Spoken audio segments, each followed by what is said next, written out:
오늘은 우리가 이제 베드로후서에 있는 말씀을 살펴보려고 합니다. 여러 번 우리 성도님들에게 말씀을 드린 부분이긴 하지만요, 우리가 성경을 보는 관점을, 성경을 이해할 때 어떤 관점을 가지고 이해를 해야 되느냐라고 할 때, 사람들은 나는 이렇게 생각합니다, 내가 보는 관점은 이런데요 라고 생각을 하면서 성경을 이해하려고 합니다. 이렇게 열심히 읽는 것도 중요하고 그러지만 성경을 이해하려면 내 관점으로 봐서는 절대 안 되기 때문에 그렇습니다. 하나님께서 어떻게 보시느냐라고 하는 부분이거든요. 그래서 기록된 말씀들을 통해서 주님께서 뭐라고 하셨는지를 우리가 봄으로 인해 그 하나님의 말씀들을 이해를 해야 됩니다. 근데 그리스도인들 가운데서 많은 부분에 있어서 이런 부분이 내가 보는 관점에서 나는 이렇게 생각하는데요 라고 말하는 분들이 굉장히 많습니다. 우리는 그래서는 안 된다라고 하는 부분이죠. 오늘 왜 이렇게 말씀드리냐면, 오늘 말씀이 좀 어려울 수도 있지만 듣다 보면 또 쉽게 느껴질 수도 있을 텐데요, 그러니까 우리가 이 말씀을 들을 때 주님께서 보시는 관점으로 말씀을 이해하고 또 듣고 생각을 해야 하기 때문에 이렇게 말씀을 드리는 것입니다. 이 시대가 악한 시대라고 말씀을 드렸는데요, 그러니까 시대가 악하기 때문에 때로는 염려가 많이 생깁니다.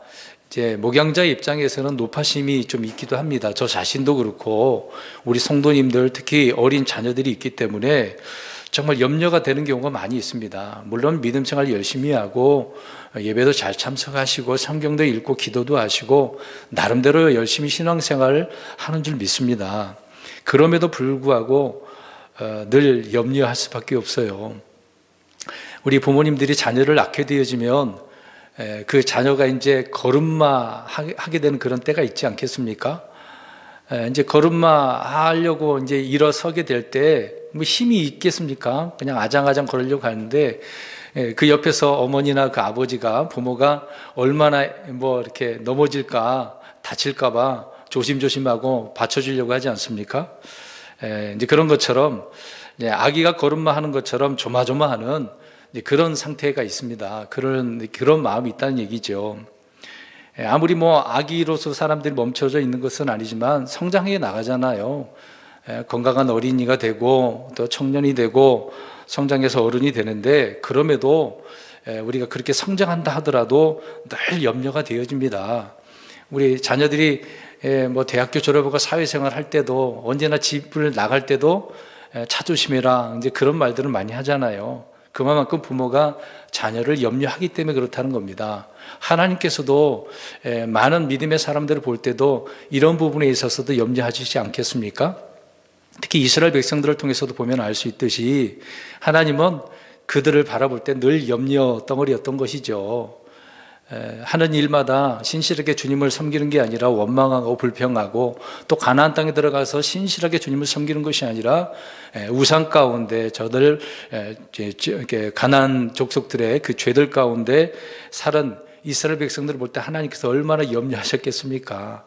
조마조마하시고 또 잘못하면 매도 들으셔서 돌아오게 하시고, 그게 이제 하나님께서 그렇게 그들을 책망하시면서 또 사랑하시는 방식이었는데요. 아무튼 이런 부분에 있어서 좀 염려가 되어집니다. 제가 왜 이런 말씀드리냐면, 오늘 또 시대적인 문제를 말씀을 드리려고 하기 때문에 그렇습니다. 정말 이 시대가 악한 시대잖아요. 좋아지는 시대도 아니고, 뭐 우리나라 뭐 대통령이 바뀌었다고 해서 더 좋은 그런 환경이 되는 것은 아닙니다. 당장 달라질 수는 있지는 않겠죠.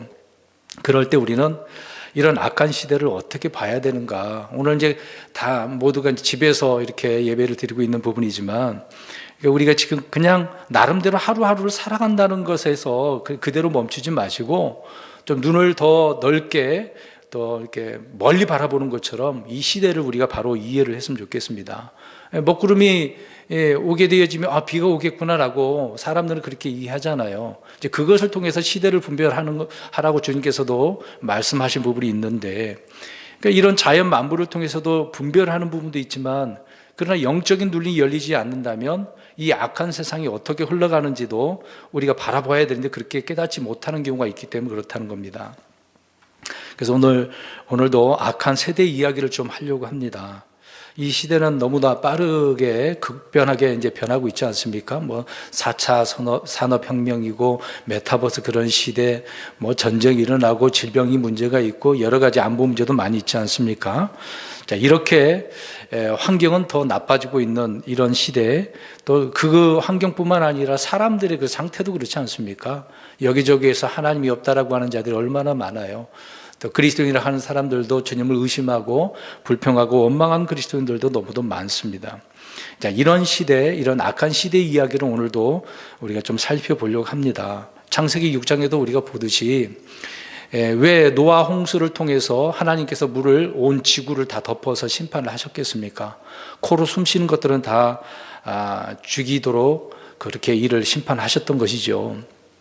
그러나 노아 그 가족들만 살아남았는데 그것을 통해서 우리가 알 수 있듯이 왜 심판을 당했는가를 창세기 6장 1절부터 보시면 이해를 할 수가 있습니다. 하나님의 아들들과 사람의 딸들이 이제 결혼을 하게 돼서 자식을 낳는데 거인들이 많이 생기게 되어진 그런 부분이 있는 거죠. 그러니까 육체가 됨으로 말미암아 하나님은 그렇게 섞였기 때문에 이들을 심판할 수밖에 없었다라고 하는 것입니다. 그들의 상상하는 것이 모든 일들이 다 악했다라고 창세기 6장에 말씀을 하고 있는 거죠. 그러니까 순수한 그 씨를 주님께서는 아담을 통해서 이어나가기를 원했는데 저 거짓된 사악한 자가 씨를 섞음으로 인해서 이렇게 더럽혔다라고 하는 그런 내용들이 나오지 않겠습니까?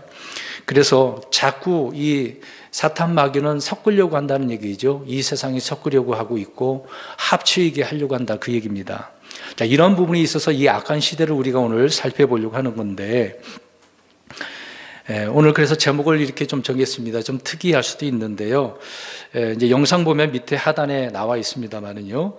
합성하면 비싸게 팔리는 시대, 그렇게 해놨습니다. 좀 희한한 제목을 제가 정해놨는데요. 왜 이렇게 이런 제목을 제가 오늘 이렇게 정해놓고 우리 성도님들에게 설교를 하는지를 말씀을 들으시면서 좀 이해를 했으면 좋겠습니다.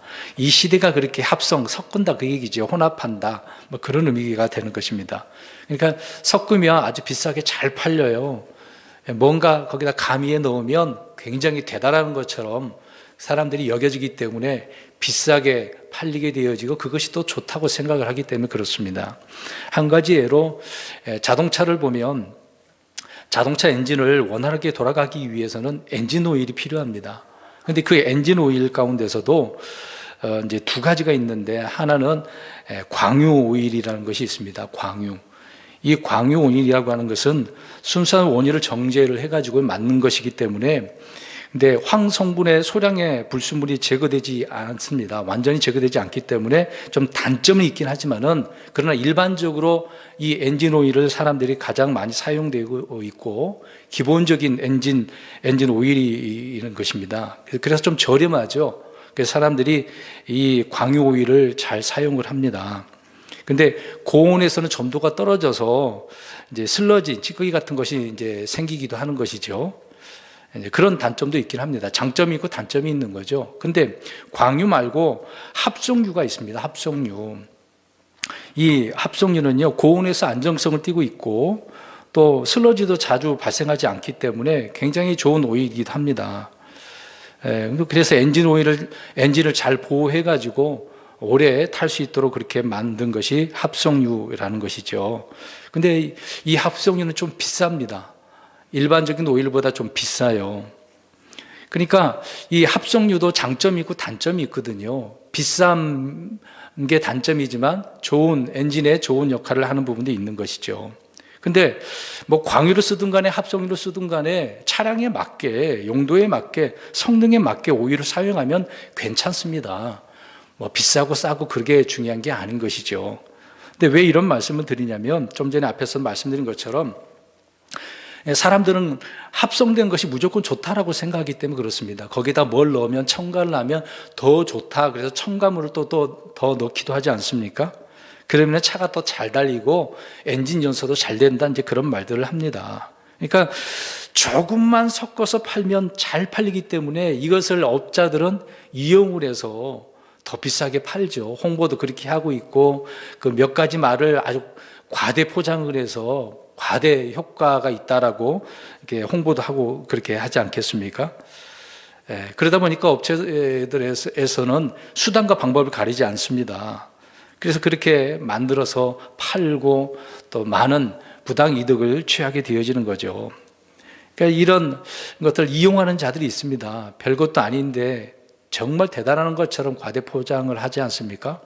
이게 부동산이나 땅 분양하는 사람들도 그래요. 이 정부에서 묶여져 있는 그린벨트 지역인데도 불구하고 곧 풀린다, 이제 그런 감원 이설을 터뜨려 가지고 많은 사람들 유혹해서 땅을 사도록 하게 하지 않습니까? 자, 그렇게 이런 포장을 해야 뭔가 가미해서 합성을 해야만이, 섞어야만이 사람들이 돈이 되는 것처럼 생각하니까, 그렇기 때문에 그렇다는 것입니다. 오늘 본문에도 보면은 그러한 자들이 누구라고 이야기를 합니까? 거짓된 자들, 그러니까 거짓 대언자들이죠. 과거에 그런 자들이 있었던 것처럼 이제 신약 시대 때는 거짓 교사들이 있다라고 말씀을 하고 있습니다. 그러니까 온통 거짓된 자들이 많아요. 그러니까 거짓말로 순수한 말, 좀 이따 말씀드리겠습니다만은 섞는 거예요. 하나님 말씀도 섞고 사람의 말도 섞어서 교리를 만들어내는 겁니다. 그래서 오늘 본문에 나오지만은 주님께서 우리를 사셨지 않습니까? 사신 그 주님도 부인하게 만든 교리를 만들어서 사람들을 유혹한다라고 이야기를 하고 있는 것이죠. 그러니까 순수한 말씀으로 뭔가 전해야 되는데 그러지 않는다는 것입니다. 항상 거짓된 자들은 섞어. 말을 섞든 간에 뭐 세상에서 여러 가지 첨가물을 섞는 것처럼 그렇게 섞는다, 그 얘기입니다. 그러니까 이렇게 합성해서 만든 시대를 살아가는 현대 사람들이 이런 어떤 물질적인 그런 것보다 사람도 어느덧 상품이 되어서 기호에 따라서 선택의 문제가 되었다는 게 지금 큰 문제라는 거죠. 그래서 오늘 본문에도 보면 3절에 사람들을 어떻게 취급한다고 합니까? 너희를 상품 취급한다라고 이야기를 하고 있습니다. 그러니까 세상에 상품들은 얼마나 많아요. 돈 벌려면 많은 상품들을 만들어 제조해서 판매하지 않습니까? 근데 사람도 상품 취급한다고 이야기하고 있습니다. 근데 이 사람을 상품 취급하는 게 구약 시대나 신약 시대나 앞으로 저그리스도 시대 때에도 마찬가지입니다. 그러니까 이 세상이 악하기 때문에 사람들을 그렇게 뭘로 보인다는 거예요? 상품으로 보인다는 말이 다른 말로는 뭘로 보인다는 얘기입니까? 돈으로 보인다는 거, 사람으로 안 보인다는 얘기예요. 제가 고등학교 졸업하고 나서 바로 면허를 따고 이제 그 면허가 있었기 때문에 이제 운전하면서 배달 일을 좀 해봤었습니다. 그때 이제 초보였었거든요. 이제 배달을 하러 가고 있는데 이제 앞에 1차선에 택시가 있었는데 제가 2차선 달렸거든요. 근데 갑자기 택시가 2차선, 3차선으로 들어올 때 팍 들어오면서 이제 손님을 태우려고 멈췄다는 얘기예요. 그러다가 저도 모르고 갑자기 들어왔기 때문에 받아버렸단 말이에요. 저는 속수무책으로 그냥 당한 거죠. 그 당시에 초보였고 뭘 어떻게 대응할 수 있는 그런 것도 몰랐기 때문에 다 물어주게 된 상황이었습니다. 나중에 물어보니까 택시기사들은 사람들을 뭘로 보냐면은 돈으로 본대요. 그때 알았습니다. 야, 한 사람이라도 태워야 자기 그 일수를 채우고 또 추가로 돈을 벌기 때문에 그렇다는 얘기죠. 그러니까 누가 뒤에 오든 말든 자기가 먼저 앞장서서 그냥 서버린다는 얘기예요. 그래서 사고가 많이 일어나는 것이 택시에 그 문제가 있었습니다. 그러니까 사람을 이렇게 상품 취급해서 돈으로 보니까 그렇다는 얘기죠. 이제 성경에 이제 동성애 이야기가 많이 나오는데 누가 이런 질문을 합니다. 동성결혼 어떻게 하는 게 좋겠습니까? 이런 내용에 대해서 이제 질문을 합니다. 이제 세 가지를 이제 말씀드려 볼게요. 어떻게 질문하냐면, 당신은 진짜 여자가 좋으냐? 이거 이성적인 문제잖아요. 뭐 여자가 좋으냐? 뭐 반대로 남자가 좋으냐?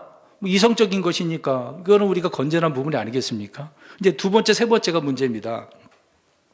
여성화된 남자가 좋으냐? 이렇게 여성화된 남자가 여성화됐다는 얘기죠. 이게 동성애잖아요. 반대로는 남자화된 여자든 남자든 서로 그렇게 그런 자들을 좋아한다는 얘기가 되겠죠. 세 번째로는 여자로 바뀐 남자가 좋으냐, 남자로 바뀐 여자가 좋으냐. 트랜스젠더를 말하는 거거든요. 예, 이런 내용도 오늘날 크리스천들이 하나님의 사랑을 가지려면 이런 자들도 다 이해를 해야 된다, 받아들여야 된다, 그렇게 주장을 합니다. 제가 왜 이런 이야기를 말씀을 드리냐면, 그러니까 지금의 이 시대는 이런 것들을 좋아한다는 얘기잖아요. 창세기 6장에도 그런 것처럼, 그 다음에 기브와 시대 때 사사기서에 나오지 않습니까? 그런 일들이 벌어진 것처럼, 또 가나안 족속들이 이런 일을 해왔던 것처럼 오늘날도 이런 일들이 성행합니다. 과거에 있었던 일들이 오늘날도 이렇게 이루어지고 있는데, 그러니까 섞여져서 서로 사람들도 이런 자들이 섞여서 살게 되어진다는 거죠. 이런 것들을 너무도 좋아합니다. 근데 여러분, 일반적으로 사람들은 누구나 모조품이나 어떤 가짜 합성품보다는 순수한 오리지널을 좋아하죠. 그런 제품을 더 선호합니다. 예를 들어서 강아지도요, 순종을 좋아하잖아요. 잡종, 섞인 믹서견도 있지 않습니까? 변종도 있기도 하는데 대부분 그래도 순종을 좋아합니다, 사람들이요. 또 포도주 같은 경우도 그렇잖아요. 원산지가 어디냐, 특히 프랑스산, 독일산 비싸잖아요. 좋지 않습니까? 오래될수록 아주 맛이, 향도 좋다고 하기 때문에 비싸게 팔리지 않아요. 그런 것들을 사람들이 좋아한다는 얘기입니다. 그런데 앞에서 이제 동성애 그런 얘기를 말씀드렸습니다만은, 배우자를 선택하는데도 이런 것들을 합성한 거, 섞인 거, 가짜, 이런 것들을 사람들이 좋아한다는 얘기예요. 근데 이런 것들은 상식과 본성, 어떤 이성에 관한 문제가 아닙니까? 근데 이런 것들을 사람들은 선택하고 있다, 그 얘기입니다. 그래서 이렇게 섞인 것을 좋아한다, 그 얘기를 말씀드리고 있는 것입니다. 이제 심지어 이런 문제가 우리나라도 멀지 않은 부분이 되겠습니다만은, 미국 같은 경우에는 머리에 히잡을, 이슬람 사람도 있지 않습니까? 얼굴을 가린 채 학교를 다니고 직장을 다니는데 괜찮아요. 근데 성경을 들고 다니거나 십자가를 목에 걸고 다니면 귀걸이 해도 문제가 됩니다. 학교에서는 마법이나 마술책 관한 그런 것들을 거짓된 세상적인 거 다 갖다 놔도 괜찮은데, 성경을 거기서 읽고 성경을 강론하거나 누구에게 전하면 바로 구속이 되는 것입니다. 이제 희한하게 된 것이죠. 그러니까 순수한 것 말고 다른 것을 가미시켜서 섞여서 사는 것을 이 세상은 좋아한다는 얘기죠. 그래서 성경은 이런 자들, 또 믿음을 파괴하는 거짓 교사들에 대한 경고를 오늘 본문에서 말씀을 하고 있는 것입니다. 근데 이런 자들이 잊지 말아야 되는 건데, 성경은요 반드시 있어야 된다고 이야기합니다. 고린도전서 11장 19절에 그러니까 믿음의 사람들, 성도들 사이에 이단 파당들이 있어야 된다고 바울은 이야기를 하고 있습니다. 아니, 없는 게 좋은데 있어야 된대요. 이단 파당뿐만 아니라 다른 표현으로 일이 그렇게 표현도 하죠. 이제 그런 자들이 오늘 사도 베드로는 거짓 대언자들, 거짓 교사들, 거짓 사도, 거짓 형제, 거짓 유대인, 거짓 목사도 거짓 목사들이 있다, 그 얘기를 하고 있는 것이죠. 과거에도 그런 것처럼 지금도 그렇습니다. 그러면 거짓말, 거짓 증인, 거짓 증언, 이게 왜 있는 것입니까? 없어야 되는 게 좋잖아요. 있을 수밖에 없잖아요. 앞에서 그러면 다시 이렇게 말씀드려보겠습니다. 합성유가 왜 있습니까? 사람들이 좋아하니까 그런 거죠. 그러면 거짓말, 거짓 증인, 거짓 증언, 이게 왜 있냐고요? 그렇게 거짓말 하는 사람이 왜 있냐고요? 예레미야 17장 9절 가서 보면 나옵니다. 사람들의 마음이 어떻기 때문에? 거짓되기 때문에 그래요. 거짓되기 때문에. 그러니까 그걸 이용하는 거예요. 그걸 좋아하니까. 그러니까 합성유를 좋아하는, 섞인 것을 좋아하니까 이러한 자들이 이렇게 교묘한 거짓말로 섞는다는 얘기예요. 그러니까 세상적인 것을 교회에 들어와서 이게 교묘하게 사람들의 말을, 세상적인 것들을 가지고 섞는다, 그 얘기입니다. 그러니까 이런 것들을 좋아한다니까요. 희한하지 않습니까? 오늘 그래서 1절부터 한번 보세요. 오늘 베드로 사도는요, 거짓 교사들은 정죄받을 이단교들을 몰래 들여온답니다. 거짓된 자들이 몰래 들여와요. 그냥 나 이거다라고 하지 않습니다. 몰래 들어오는 거예요. 숨어서. 신천지도 숨어서 오잖아요. 나 하나님의 백성 그리스도인 크리스찬입니다라고 하잖아요. 겉으로는 자기가 신천지라고 하지 않습니다. 자기들을 사신주를 또 부인한다고 하죠. 그렇게 이단 교리를 만들어 들어오고 주를 부인한다. 또 사람들이 그들의 악독한 길들을 따른다. 그들이 그런 말을 하니까 그래? 라고 하면서 듣게 되어지고 그렇게 따라간다, 그 얘기입니다. 그래서 그들로 인해 진리의 길이 오히려 비방을 받는다고 하는 거죠. 오늘날 많은 이단들이 그러지 않습니까? 거짓된 말들을 섞으니까 이렇게 거짓된 교리, 이단 교리를 만들어 놓으니까 비방을 받지 않습니까?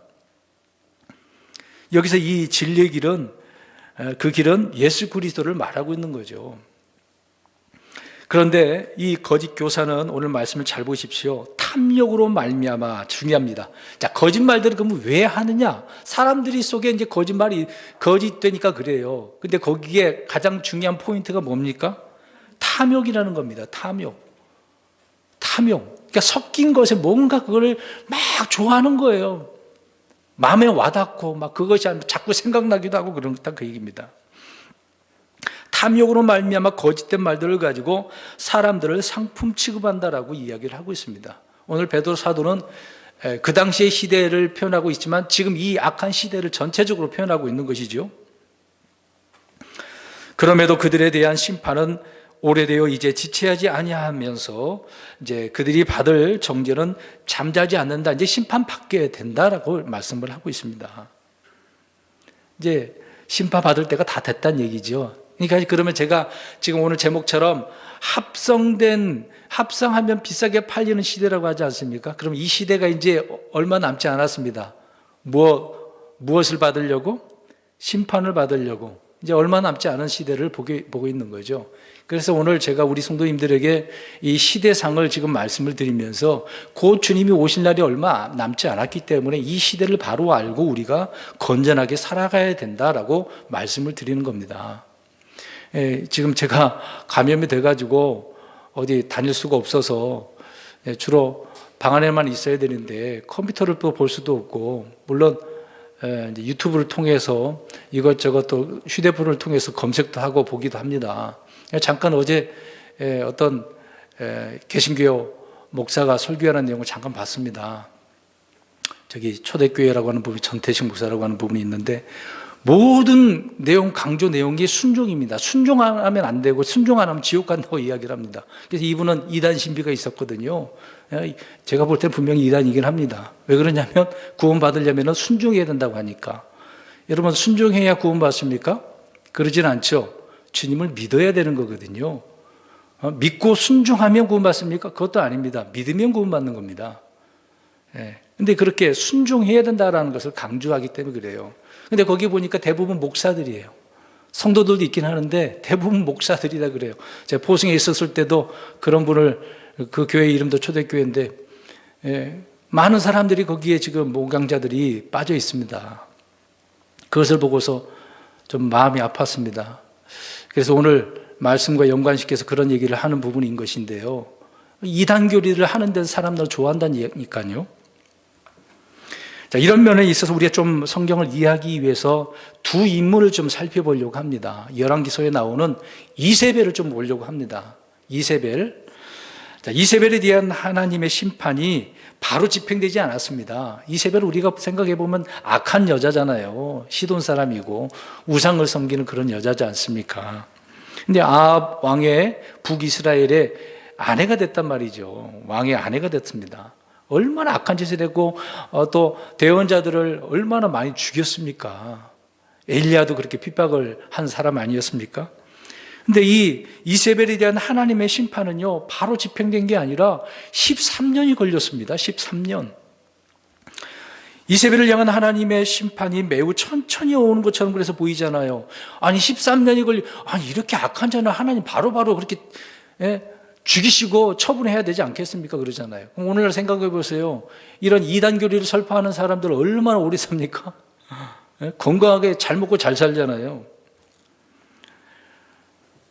그럼에도 불구하고 열왕기상 21장 23절에 엘리야는 이 이세벨이 개들이 이세벨을 먹는다라고 예언을 합니다. 이세벨은 왕을 능가하는 그런 권력가에 있었습니다. 엘리야를 통해서 이런 예언이 있었긴 했습니다만은 잘 먹고 잘 살았어요. 13년 동안 심판하기 전까지. 본인은 그래서 잘 살고 있다라고 생각을 하고 있겠죠. 여전히 그런 기간 동안에 계속해서 악행을 저지르고 있었다 그 얘기입니다. 이런 악한 이세벨에게 심판이 없는 것처럼 보이잖아요. 자, 이런 것 우리가 잠깐 생각해 보면 이런 악한 시대에 섞어야 잘 팔리고 비싸게 팔리고 사람들이 좋아한다라고 하고 있는데 이 시대도 마찬가지잖아요. 오래전서부터 주님이 곧 오신다, 재림에 대한 이야기를 얼마나 선포합니까? 특히 연말 되면 저도 작년에 그렇게 말씀드렸잖아요. 주님이 곧 오십니다. 곧 오십니다. 오늘도 좀 전에 제가 주님이 오신다고 했지 않습니까? 오실 때가 됐다라고 지금 말씀을 하고 있습니다. 자, 이렇게 말씀을 드리는데도 불구하고 사람들은 들은 척도 안 하고 있다는 얘기죠. 오히려 이런 말을 하는 사람들을 광신도처럼 여기고 있는 이런 시대를 봅니다. 하지만 열왕기하 9장 33절을 보십시오. 이세벨이 어떻게 심판을 당하나. 그가 이르되 그녀를 내 던지라 하니 그들이 그녀를 내 던짐에 그녀의 피의 일부가 벽과 말들에게 튀었더라. 그가 그녀를 발로 짓밟으니라. 높은 그 층에서 밀어서 떨어뜨렸거든요. 떨어져서 피가 튀겨서 죽었습니다. 개들이 핥았습니다. 그렇게 예언한 대로 됐다는 얘기죠. 그게 13년 걸렸거든요. 여러분, 이세벨의 그 여자의 최후를 보시기 바랍니다. 주님의 말씀은 더딘 것 같지만 더디지 않아요. 엘리야가 이 예언을 하긴 했는데 더디지 않는다 얘기입니다. 주님이 오실 날도 오랜 시간이 흘렀지만 더디지 않다라고 이야기를 하고 있습니다. 네, 왜 그러냐면 금방 지나가거든요. 오늘 베드로 사도는 2장 3절에 그들이 탐욕으로 말미암아 거짓된 말들을 가지고 그 너희를 상품 취급할 것이나 그들에 대한 심판은 오래되어 이제 지체하지 아니하며 이제 심판이 다 됐다 그 얘기를 하고 있는 것이죠. 그래서 베드로후서 3장 9절에도 보니까 이제 주님께서는 자신의 약속에 대해 어떤 사람들이 더디다고 생각하는 것 같이 더디지 아니하며 사람들이 볼 때 그래요. 하나님 약속하셨다며 뭐 금방 오신다며 에이 뭐 아닌 것 같아 더디다라고 이렇게 한단 말이죠. 근데 그렇지 않다 그 얘기입니다. 그래서 이세벨은 때가 돼서 이렇게 심판을 당하는 거죠. 그럼 그 남편 아합을 우리가 잠깐 볼까요? 좀 길게 좀 살펴보겠습니다. 예전에도 말씀드린 부분이지만 아합을 보십시오. 아합은요 하나님의 도우심으로 인해서 저 시리아와 싸웠어요. 시리아 왕 벤 하닷을 무찔렀습니다. 대승을 거뒀습니다. 근데 이 벤 하닷 왕을 죽이는 대신에 내 형제라고 선포를 해서 그를 살려서 돌려보냈습니다. 여러분 죽여야 되잖아요. 원수잖아요. 근데 내 형제라고 하면서 돌려보냈단 말입니다. 그래서 대언자로부터 이제 저주의 말씀을 듣습니다. 이 저주의 선고, 그러니까 이제 아합 왕도 죽는다라고 하는 그런 선고였거든요. 그래서 아합의 마음이 그 대언자의 저주의 말씀을 듣고 막 그 마음이 근심으로 가득 차서 집으로 돌아갔다라고 열왕기상 20장 43절에 기록을 하고 있습니다. 여러분, 주님의 은혜와 도우심을 이렇게 받았음에도 불순종으로 그렇게 받아친 아합 왕은요, 어떻게 보면 승리의 기쁨과 환호 대신 그런 기쁨이 환호가 있어야 되는데 그것 대신에 근심과 불안으로 가득 찼다라고 이야기를 하고 있습니다. 여러분 희한하지 않습니까? 하나님께 도와주셔서 기뻐해야 되고 즐거워해야 되는데 오히려 저주받아서 근심하고 불안하는 상태가 됐단 말이죠. 구원받은 성도라도 그렇지 않습니까?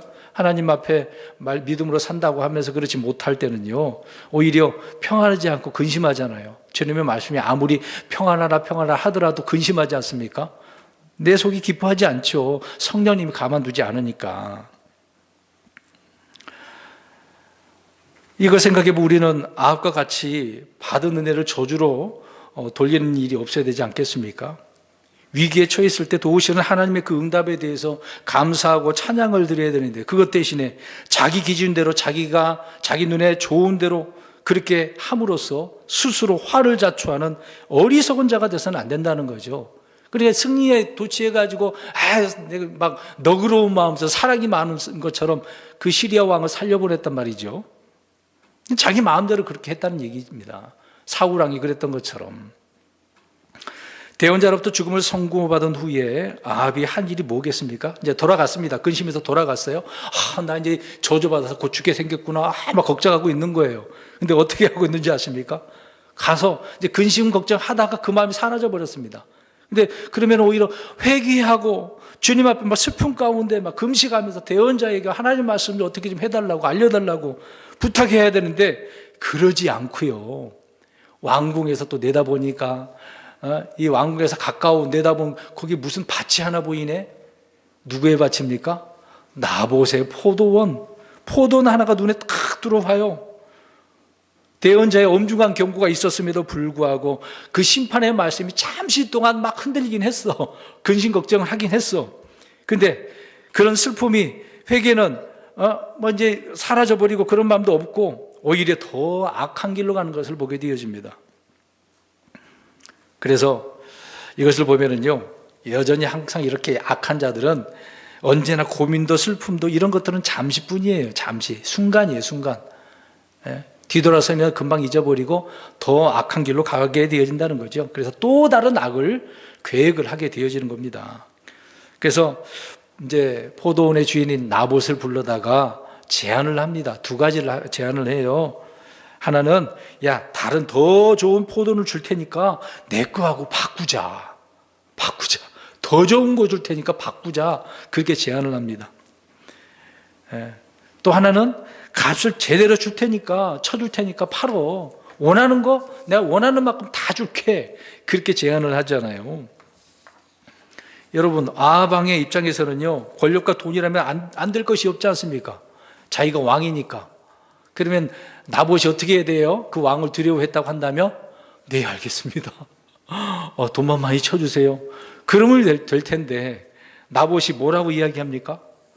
안 됩니다라고 하잖아요. 안 됩니다.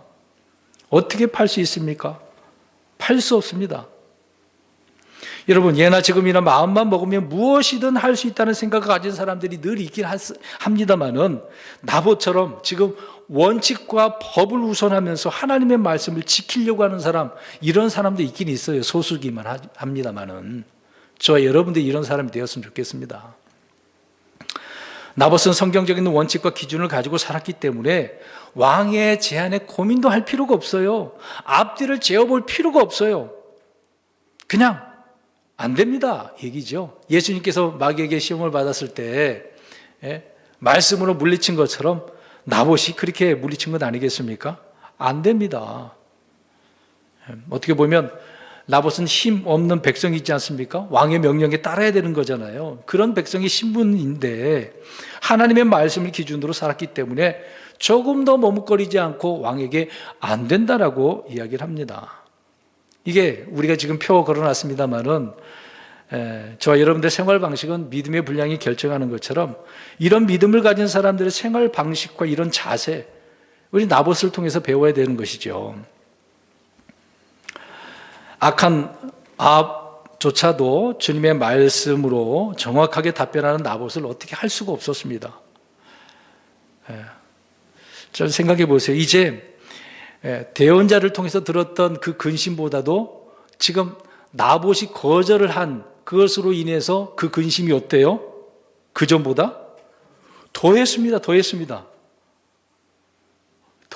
심지어 그래서 막 잠도 못 자는 거예요. 막 침상에 누워가고, 저거 가지고 싶은데, 저거 어떻게든 갖고 싶은데, 더 마음이 거기에 빠져 있는 것이죠. 참 희한하지 않습니까? 자, 이런 선택의 문제. 하여튼 왕이 이런 좋은 제안을 하면 선택을 당연히 해야 되는 것 아니겠습니까?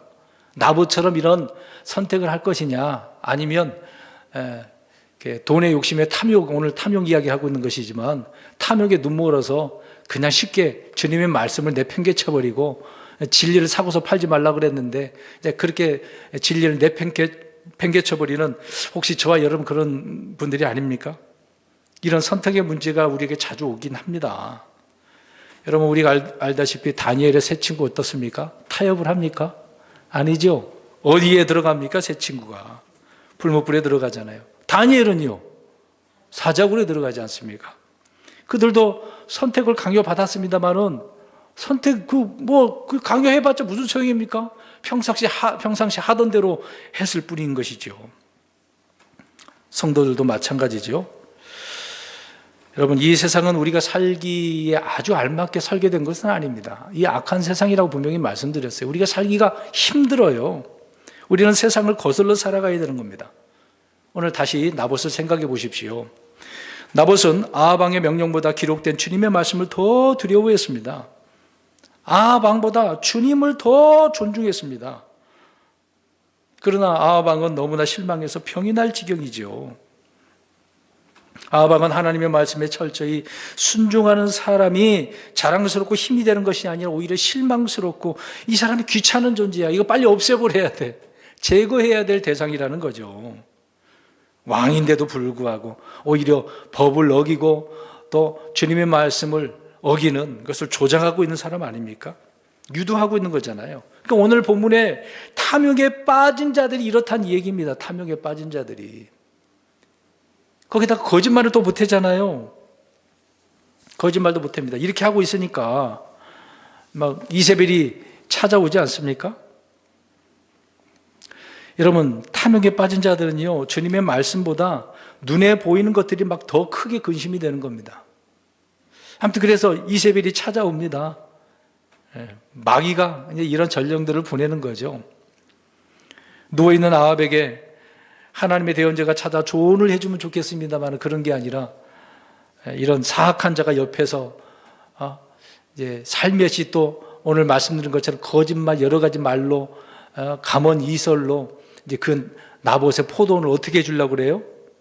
뺏어다 주려고 하잖아요. 이 거짓말로 자꾸 섞는다 그 얘기입니다. 섞고 합성한다는 얘기예요. 여러분, 이렇게 거짓말하는 것이 얼마나 사람들에게 달콤하게 들립니까?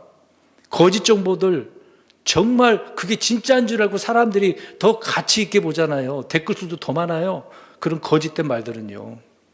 희한하죠. 속이기 위해서 이렇게 합성시키는 것들 굉장히 좋아하잖아요. 비싸게 팔립니다. 이세벨이 있었다는 것은 오히려 더 아합 왕에게는 재앙이나 다름없다는 얘기입니다. 여러분, 사람은 언제나 자기 중심에서 생각하고 말을 하는 거죠. 그래서 아합이 이세벨에게 그대로 얘기 안 했어요. 자기 말은 그대로 얘기했는데 저 나봇이 한 말은 그대로 얘기 안 했습니다.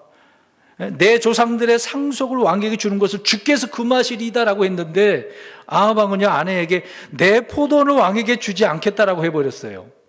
그러니까 거짓말한 거잖아요. 섞은 거잖아요. 다른 말로 섞은 거예요. 그래서 나봇이 완고하고 패역한 백성처럼 자기 아내에게 말을 한 것입니다.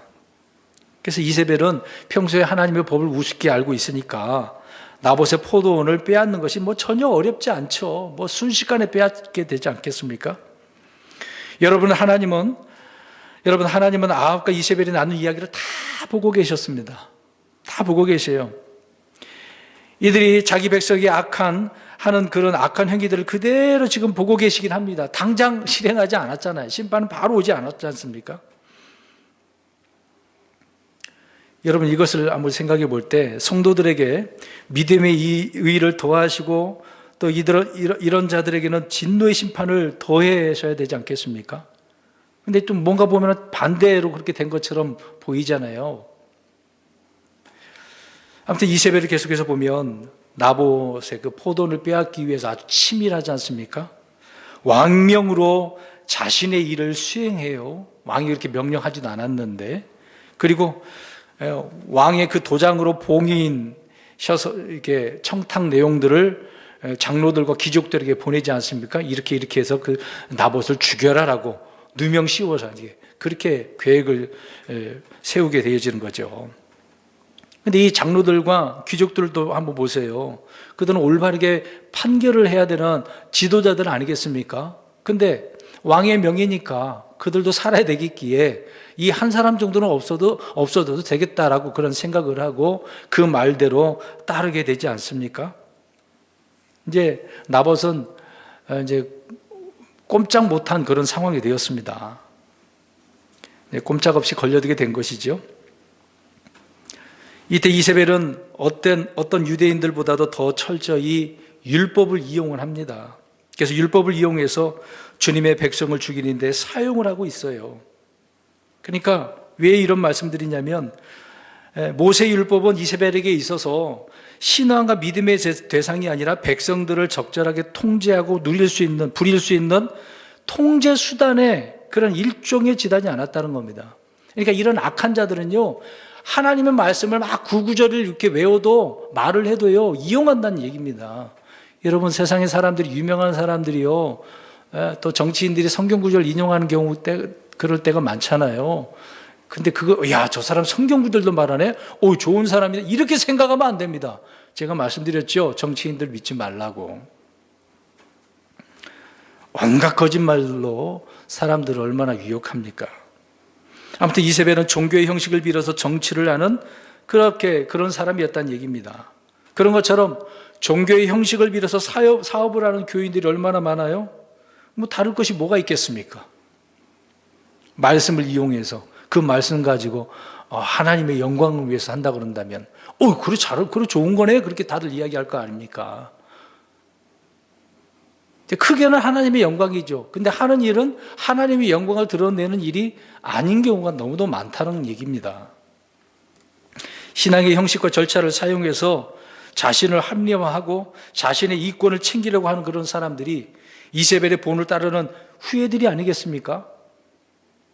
이렇게 합성하여 만들어서 비싸게 팔려는 이런 시대에 이제 말로 섞으니까, 거짓말을 하니까, 거짓 이단교리, 이런 것들로 인해서 사람들이 거기에 많이 빠질 수밖에 없는 거죠.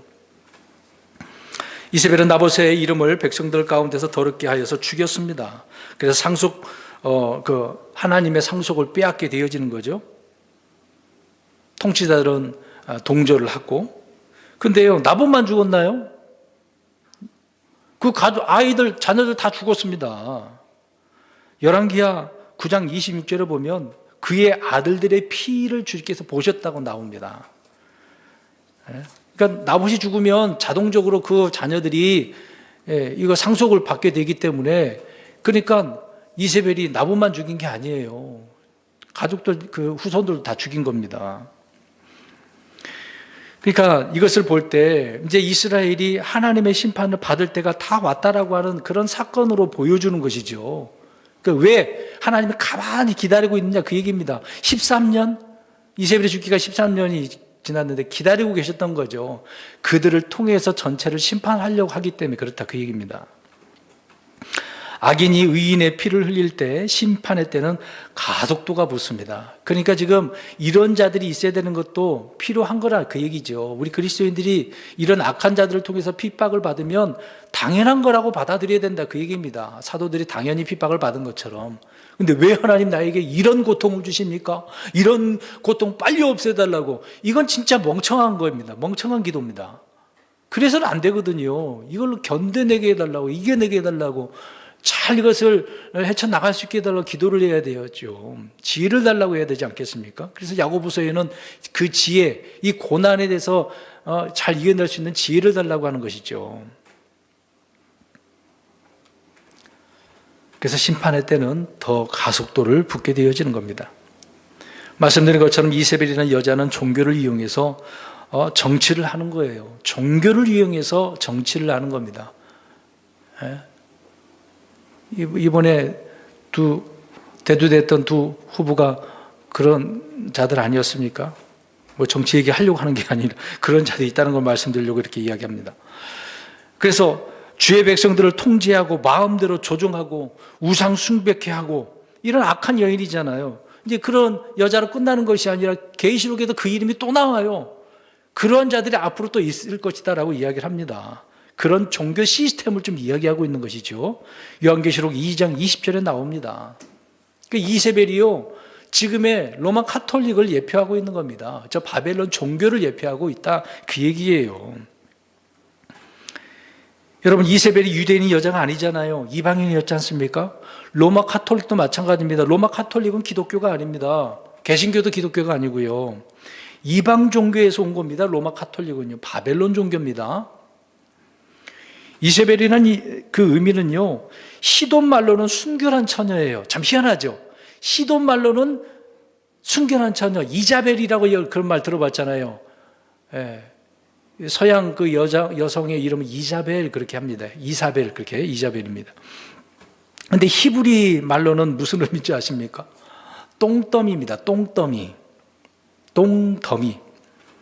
그러니까 로마 카톨릭은요, 자기들이 순결한 처녀라고 주장을 하지만 실제적으로 그렇지 않아. 하나님께서 보실 때는 어떠한 자로 보시는 거죠? 똥돔이라고 보시는 겁니다. 그래서 처음에 제가 하나님의 관점으로 봐야 된다고 이야기하고 있는 거예요.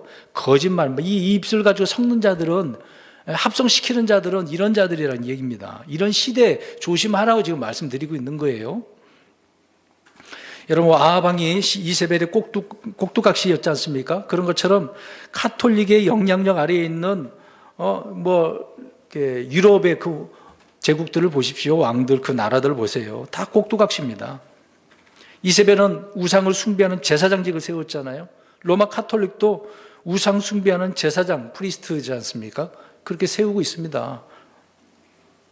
아무튼 그런 자들, 이게 이세벨이 그래서 최후를 맞이한 것처럼 나중에 이렇게 바벨론 종교도 비참한 최후를 맞게 되어지는 거죠. 이것을 말씀을 해주고 있는 거예요. 그러니까 더디지 않다. 시간이 좀 지나서 많이 오래 갔지만 더디지 않다, 그 얘기입니다. 주님의 때의 심판은 당연히 오게 되기 때문에 그러는 거죠. 아무튼 우리 주님은 나봇이 어떻게 죽었는지를 다 살펴보셨습니다. 이런 악행을 저지르는 자들이 누구인지도 불꽃 같은 눈으로 다 보셨습니다. 때가 되면 악인들의 악독들이 그들의 몸에 다 보응을 받게 되어지는 거죠. 왜? 주님은 보복하시는 분이기 때문에 그렇습니다. 원수를 갚으시는 하나님이라고 말씀을 하고 있습니다. 이런 악한 세대에 주님은 가만두지 않는다는 얘기죠. 아합과 이세벨과 같이 많은 사람이 사기와 거짓말과 부정직으로 잔인하게 피를 흘리면서까지라도 자기의 탐욕을 만족시켜 오지 않았습니까? 지금 오늘 본문에 그런 자들이 들어왔다 그랬잖아요. 교묘하게 몰래 들어왔다고 하지 않습니까? 교회라고 하는 곳에 그렇게 들어왔다고요. 들어와가지고 자기들이 교회라고 지금 하고 있다는 얘기입니다. 가짜가 진짜처럼 행색을 하고 있는 거죠. 인간은 다른 인간을 불행하게 만들고서 얻게 되는 그런 재물이나 영성을 가진 것인 양 자랑하고 기뻐할 수 있는 그런 존재들이라는 거죠. 이게 사람이라고 하는 그런 존재들입니다. 그러나 그게 끝인가요?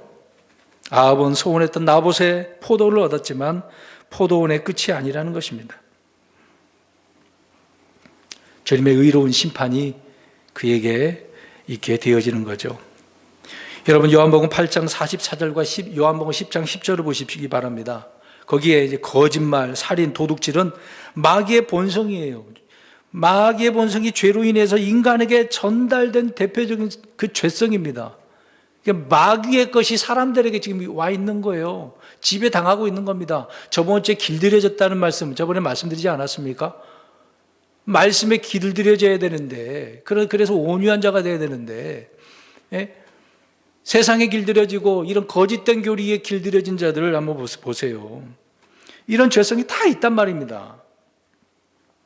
요한복음 10장 10절에는 마귀는 살인자고 거짓말쟁이고 거짓의 아비라고, 동시에 그는 도둑이에요. 가룟 유다가 도둑인 것처럼 도둑질한다는 얘기입니다. 훔쳐가는 거예요. 이런 거짓말을 하면서 몰래 가져가는 겁니다. 그래서 주님은 마귀를 도둑이라고 이야기합니다. 마귀는 에덴 동산에서 사람을 거짓말로 속이잖아요. 이브를, 저 아담을 그렇게 속이게 했던 것입니다. 속인 것뿐만 아니라 죽이잖아요. 내쫓게 만드는 겁니다. 하나님께 속한 모든 것을 그래서 도둑질해 가는 겁니다. 그러니까 하나님의 자녀에게 준 것을 빼앗아가기 위해서 그렇게 거짓말로, 가문이설로 속이는 겁니다. 마귀는 살인자고 도둑이기 때문에 그래서 심지어 사람을 훔쳐요. 그래서 인신매매, 우리 이번에 성경 읽었습니다마는 사람을 훔친다고요. 출애굽기 21장 16절과 신명기 24장 7절에 사람을 훔쳐요. 훔쳐다가 상품 취급한다고 이야기를 하고 있습니다. 오늘 본문에 말씀하고 있는 것처럼 이게 마귀의 속성이 인간을 통해 드러나고 있는 거죠. 그래서 오늘날 우리나라에도 과거에 그런 문제가 많이 있었던 거죠. 사람을 훔쳐서 파는 도둑들. 얼마 전에 중국에 그런 일들이 있었지 않았습니까? 훔쳐다가 임신시키고 정신이 막 혼미하게 된 상태의 그런 여자를 보지 않았습니까? 묶여져 있는 거. 하나님은 사람을 훔치거나 상품을 취급하는 것을 용납하지 않습니다. 그래서 죽이라고 그랬어요. 반드시 죽이라고 그랬어요. 그래서는 안 된다는 얘기예요. 근데 마귀는요, 이런 일들을 계속합니다. 앞으로 계시록 18장에도 보시면 나옵니다. 많은 사고 파는 상품들 가운데 마지막 구절 보십시오. 13절에 보십시오. 노예들과 사람들의 혼이라고 그랬습니다. 이제 앞으로 교회가 휴거해서 부활해서 올라가면 이 땅에 적그리스도 시대가 오게 될 텐데요. 그때 사람들을 사고 판다고요. 노예 제도가 지금 폐지된 것처럼 보이죠. 다시 일어납니다. 자, 이렇게 마지막 때의 실제 현실을 우리는 지금 눈으로 보고 있고 앞으로 또 그렇게 보게 될 겁니다. 그래서 마지막 때에는요, 노예들, 사람들의 혼이 합법적인 그런 시장에서 거래되는 것이죠. 오늘 합성에 대한 이야기를 지금 하고 있습니다. 섞인 거 이야기를 하고 있는데 성경의 영어를 찾아보니까 굉장히 많이 나옵니다. 신테시스, 엘라보레이션, 컴포지트, 시네시티, 컴파운드, 믹스처, 그러니까 믹스, 밍글이라고 단어가 나옵니다. 근데 우리나라 말로는 물론 다 같은 의미긴 합니다만은 혼합, 혼잡, 혼돈, 혼란, 섞다, 동화되다, 합성이라는 말은 단어로 그렇게 되지는 않았습니다. 근데 시네티스라고 할 때 시네티스 오일 그러면 합성유예요. 처음에 제가 말씀드린 것처럼 섞는다는 얘기입니다. 성경에는 이런 섞는 이야기가 굉장히 많아요. 그래서 나쁜 예로 말씀할 때는요, 포도즙을 혼합하면 안 돼요. 독주를 섞어서는 안 돼요. 사람이 이교도와 섞이는 일이나 또 희생물을 섞는 것, 섞어 짠 옷, 여러 가지 옷 종류를 섞어 짜지 말라고 그러지 않았습니까? 씨가 섞이는 일을 이거는 안 된다라고 말합니다. 그러니까 이거는 부정된 의미로 사용을 하고 있기 때문에 섞지 말라고 이야기하고 있습니다. 근데 좋은 의미로는 섞는 그 일이 있습니다. 기름을 제조할 때, 섞을 때, 향을 만들 때는 섞으라고 그랬어요. 약재사가 만든 그 제조법에 따라 섞으라 그랬거든요. 그러니까 하나님을 향하여서는 섞어야 될 것이 있어요. 그래서 우리가 그리스도인들은 히브리서 4장 2절에 보면 말씀이 믿음과 섞여야 된다고 했거든요. 지금 우리는 이런 의미로는 긍정적인 의미로 섞여야 되는데, 근데 반대로 부정적인 나쁜 예로 말씀하고 있는 것들로 섞여 살고 있기 때문에, 이런 시대를 우리가 살고 있기 때문에 우리는 이런 거짓된 부분 때문에 사람들이 거짓말에 더 잘 속는다 그 얘기입니다. 오늘 제목은 그래서 합성하면 비싸게 팔리는 시대라고 말씀드렸습니다. 이걸 영적 적용으로 앞에서 계속 말씀드린 것처럼 순수한 말, 진리의 말씀, 근데 거짓된 말과 거짓된 그런 말들로 섞잖아요. 그래서 이단 교리를 오늘 만들었다 그 얘기를 하고 있습니다. 그래서 예수 그리스도를 부인하고, 그러니까 이단들이요, 이런 걸 알기 때문에 장사를 얼마 잘하는데요. 그러니까 이단일수록 가난해요, 부자예요? 다 부자예요. 오직 말씀만 가르치는 교회는 얼마나 가난한데요. 그래도 하나님께서는 교회를 유지시킵니다. 근데 사람들은 부자 교회, 큰 교회가 다 위대한 교회고 훌륭한 교회고 진리의 말씀으로 사는 교회라고 생각하고 그것이 하나님과 복 주셨다고 생각을 하고 있으니까 그 거짓에 속고 있는 거죠. 근데 이단들은요, 교묘해요. 처음에는 공짜로 줘요. 근데 공짜로 줬다가 나중에 어떻게 하는지 아십니까? 뼛속까지 다 뺏어갑니다. 이게 거짓된 자들이 탐욕에 눈멀어서 그러는 거예요. 그러니까 앞에서 말씀드린 것처럼 사람이 뭘로 보여요? 상품 취급인데 다른 말로 한 글자로 돈으로 보이기 때문에 그래요. 속지 말라 그 얘기입니다. 자, 보세요. 호세아 7장 8절 가서 보겠습니다. 이제 좀만 하면 됩니다. 호세아 7장 8절 보십시오. 제가 읽겠습니다. 에브라임 곧 그가 백성들 가운데서 자신을 섞었으니 에브라임의 뒤집지 않은 납작한 빵이니라. 자, 에브라임이 백성들 가운데서 자신을 섞었대요. 이게 도대체 무슨 말인가? 북이스라엘을 대표해서 에브라임이라고 말을 하고 있습니다. 이 에브라임의 백성들 곧 이방인과 우상에 섞인 자들을 이야기하고 있는 거예요. 이 에브라임을 이제 호세아 7장 1절 가서 보세요. 호세아 7장 8절을 읽어드렸는데 1절 가서 보면 나옵니다. 오늘 본문에도 말씀하고 있기 때문에. 자, 호세아 7장 1절 보면은요, 거짓말하는 자, 도둑이라고, 강도떼라고 기록을 하고 있습니다. 이런 불법이 드러났다라고 말씀을 하고 있는 거예요. 그러니까 이런 자신을 더러운 것들과 합성하였으니까 주님께서 심판하시겠다라고 하는 말씀을 지금 주고 있는 거죠. 여러분, 창세기 11장에 하나님께서 사람들이 섞여서 막 하나가 돼요. 언어가 하나예요. 한민족으로 이렇게 살고 있습니다.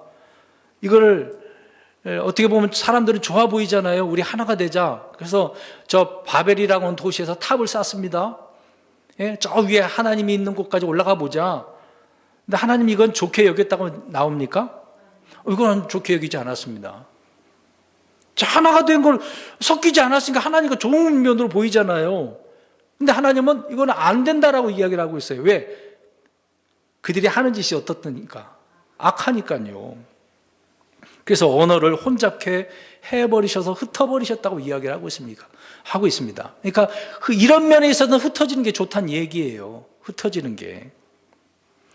그러나 사람들이 지금의 시대는 어떻습니까? 하나님이 이렇게 흩어놨는데 하나 되게 하려고 언어와 민족과 혈통을 다시 하나로 섞으려 가잖아요. 그래서 WCC 통합 그런 게 나옵니다. 지금요. 오래전부터 있었던 이야기 아닙니까? 그렇게 될 수밖에 없습니다. 앞으로 가요.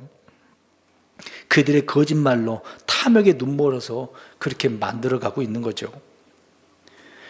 이런 자들을 향하여 이사야를 통해 주님께서는 어떻게 말씀하고 있습니까? 이 구절을 좀 찾아봤으면 좋겠습니다.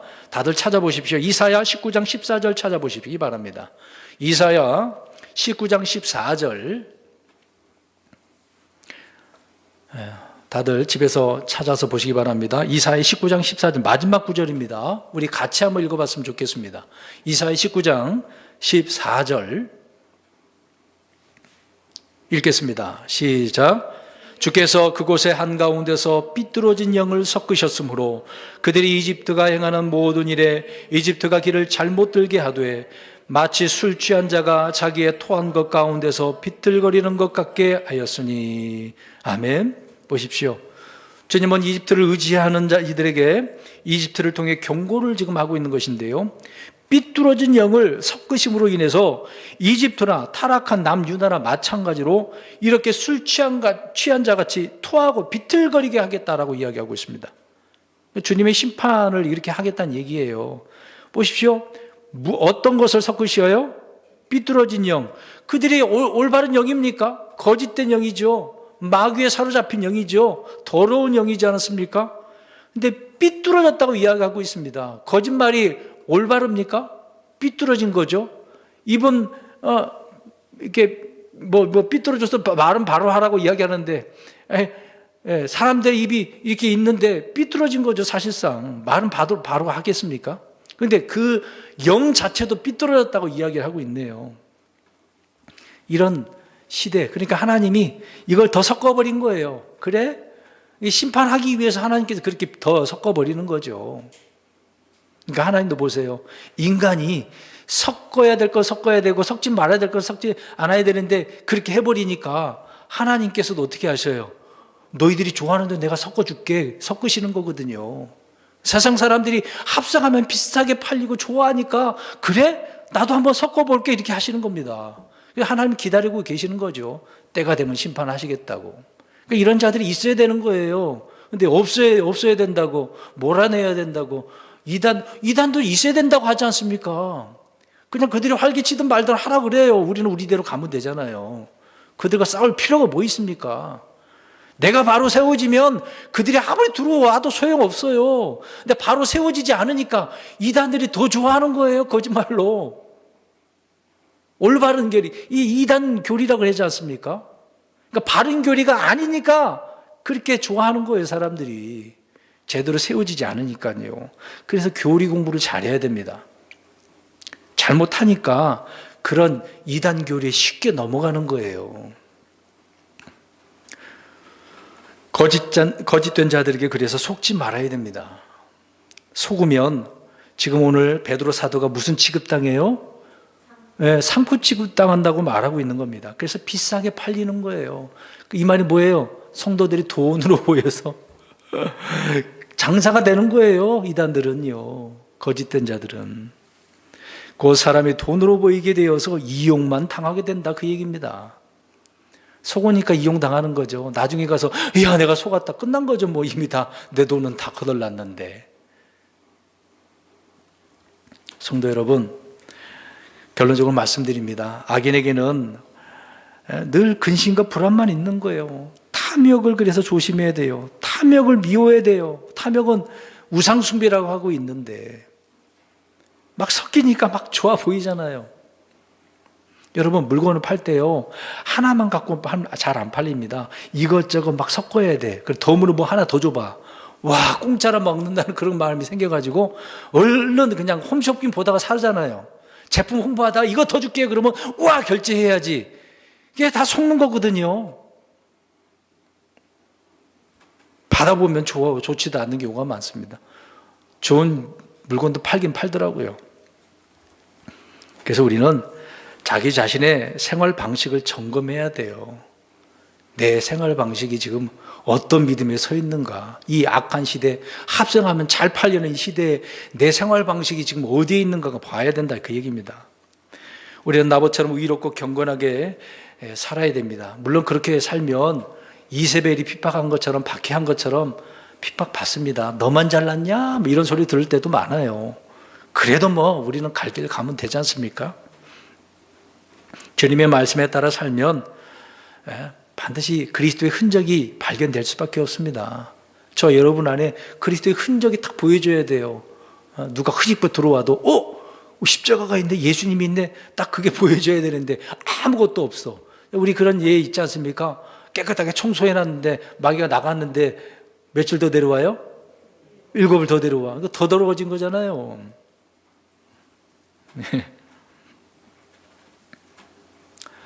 주님의 말씀에 따라 우리는 살면 그래서 이런 흔적들이 있어야 됩니다.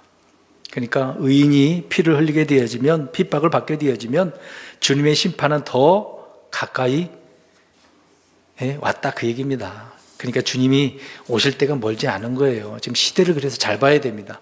그래서 올해부터 제가 이런 시대 이야기를 좀 많이 하고 있습니다.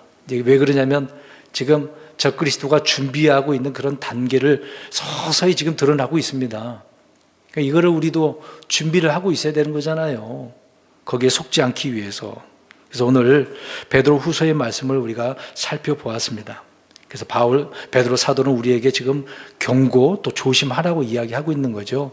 그때나 이렇게 거짓된 자들이 있었던 것처럼 지금도 마찬가지입니다.